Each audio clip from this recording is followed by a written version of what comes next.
Mi invitado de hoy es un hombre de muchos secretos y gran parte de su vida y de su carrera profesional seguirán en la oscuridad por mucho tiempo, quizás para siempre. Se llama Jack Devine y fue agente de la CIA por más de 30 años.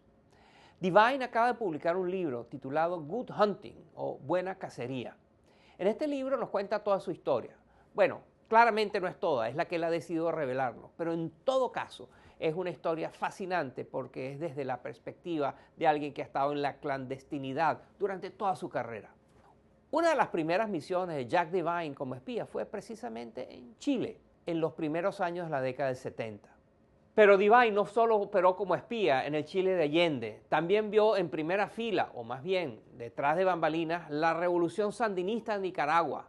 También estuvo muy activo en la guerra de la Unión Soviética para hacerse con Afganistán y muchos otros eventos históricos. Estuvo operando en 7 países diferentes. Si hay alguien que debe saber lo que pasó en Chile, es él. Él estuvo allí y ahora nos lo va a contar. Hay una percepción generalizada de que el gobierno de los Estados Unidos y la CIA, donde usted trabajaba, tuvo mucho que ver con ese golpe de Estado. ¿Eso es así? No hay duda de que la CIA no estaba involucrada con la planificación del golpe de Estado con las Fuerzas Armadas. Afortunadamente, todos los documentos han sido desclasificados y en ellos se comprueba que fuimos tomados por sorpresa y puedo hablar más en detalle de ese tema.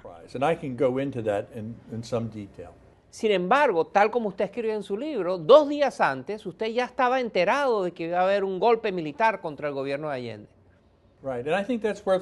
Sí, y eso vale la pena clarificarlo. Eso demuestra que no sabíamos del golpe hasta 2 días antes, y eso no vino del comando militar, vino de agentes adentro y afuera de los perímetros de las Fuerzas Armadas. Agentes quiere decir que eran espías de la CIA trabajando para usted. Y no vino de las Fuerzas Armadas. Ellos nunca se acercaron a nosotros en referencia al complot. Nunca pidieron nuestra ayuda y nunca se lo comunicaron a la CIA.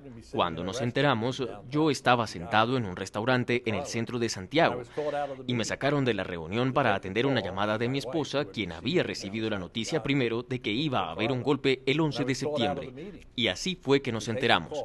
Las personas suponen que estuvimos involucrados con los militares, pero la evidencia no muestra eso.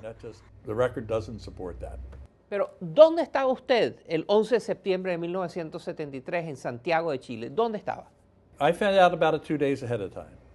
Bueno, como mencioné, me enteré del golpe 2 días antes de que ocurriera. Entonces, la noche antes, la noche del 10 de septiembre, estaba en la embajada. Estaba en la embajada esperando a ver qué pasaba el día siguiente. Ni siquiera estábamos 100% seguros de que el golpe iba a pasar. ¿Por quién se hacía pasar usted en Chile en esos momentos, ya que no podía decir que era agente de la CIA? Bueno, trabajaba en la embajada de Estados Unidos. Entonces, usted se hacía llamar un diplomático de los Estados Unidos, pero en efecto era un espía. Eso no es algo extraño. Cuando usted se dio cuenta que el golpe militar estaba en marcha, ¿usted hizo algo para detenerlo? No, al contrario. Nuestras instrucciones, como mencioné, eran de no trabajar con los militares, pero más bien apoyar a la oposición. Teníamos conocimiento del golpe, pero esa fue una decisión de la política de Washington. Y esa confusión se amplifica porque 3 años antes, uno de los jefes de la CIA en Washington le mandó este cable al jefe de la CIA en Santiago de Chile. Es una política firme y continua que Allende sea derrocado con un golpe de Estado. Lo que quiere decir es que sus jefes en la CIA ya le habían dado las órdenes a usted y a su equipo de derrocar a Salvador Allende. Esa instrucción vino directamente de la Casa Blanca, no fue algo recomendado por parte de la CIA. De hecho, al contrario, lo que muestran los récords en los documentos desclasificados es que teníamos un jefe veterano en Santiago quien había visto de todo en su carrera. Él nos escribió a decirnos que era una mala idea, que las condiciones no estaban aptas, que la gente no lo iba a apoyar, que llevaría un baño de sangre y que los militares se quedarían en el poder. Sin embargo, su jefe de la CIA en Chile, a pesar de ser una persona muy experimentada, tenía que lidiar con alguien muy poderoso en Washington, Henry Kissinger, que le mandó a decir esto. No veo por qué debemos hacernos a un lado y ver a un país volverse comunista por causa de la irresponsabilidad de su propio pueblo. ¿Cómo reacciona usted a esta afirmación? Debes poner eso en su tiempo y en su contexto. En medio de la Guerra Fría, los Estados Unidos veía cómo Rusia se esforzaba por penetrar Latinoamérica, promoviendo regímenes comunistas a toda costa. Sé que esto no sería posible ahora, pero lo era en ese momento. Cuba había caído en la trampa. Castro y Rusia demostraron que harían todo lo posible por llevar el comunismo a Chile a través de las urnas electorales. En ese momento era amenazante. El problema es que cuando tienes un gobierno electo que tiene el apoyo del pueblo, intentar cambiarlo es de por sí una mala operación encubierta. Yo diría que en 1970 las condiciones no eran las adecuadas, aunque ellos hicieron lo que yo consideraba conveniente, no aliarse con los militares, pero apoyar elementos de oposición que estaban siendo atacados. La acción encubierta de 1970 falla y en 1973 los Estados Unidos no estaban involucrados con los militares. Personas con diferentes puntos de vista pueden razonablemente estar en desacuerdo sobre lo que pasó entre 1970 y 1973. Pero usted bien sabe que la mala situación económica a la cual usted le achaca la inestabilidad que hubo en Chile también fue financiada por la CIA. Ustedes le pagaban a muchos de los que protestaban. Siempre se pueden inventar teorías externas, pero cuando comienzas a confiscar industrias y propiedades, cuando hay fuga de capital, la inversión no llega al país. Pero también hubo una huelga de conductores de camiones de carga que llevaban y abastecían a las ciudades de comida y otras cosas, y eso generó el desabastecimiento que a su vez tuvo consecuencias políticas y de desestabilización. Yo creo que, a fin de cuentas, y de nuevo, esto todo está grabado, los partidos políticos recibieron fondos de la CIA.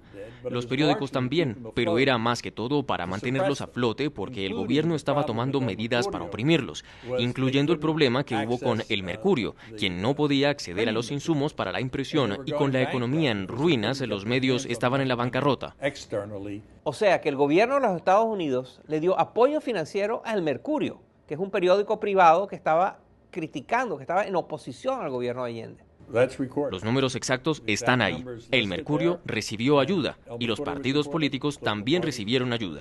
Después que los generales tomaron el poder, ¿cuál fue su rol en Chile?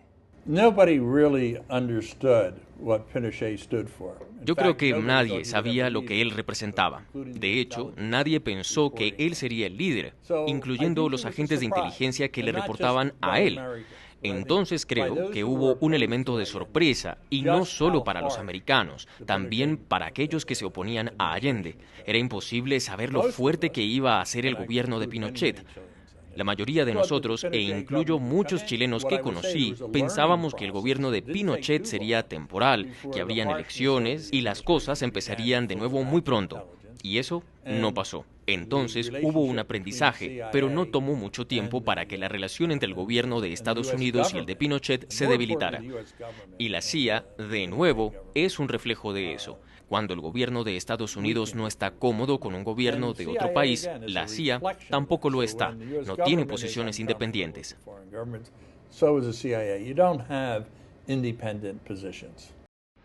Al volver a la pausa, la segunda parte de mi conversación con Jack Devine.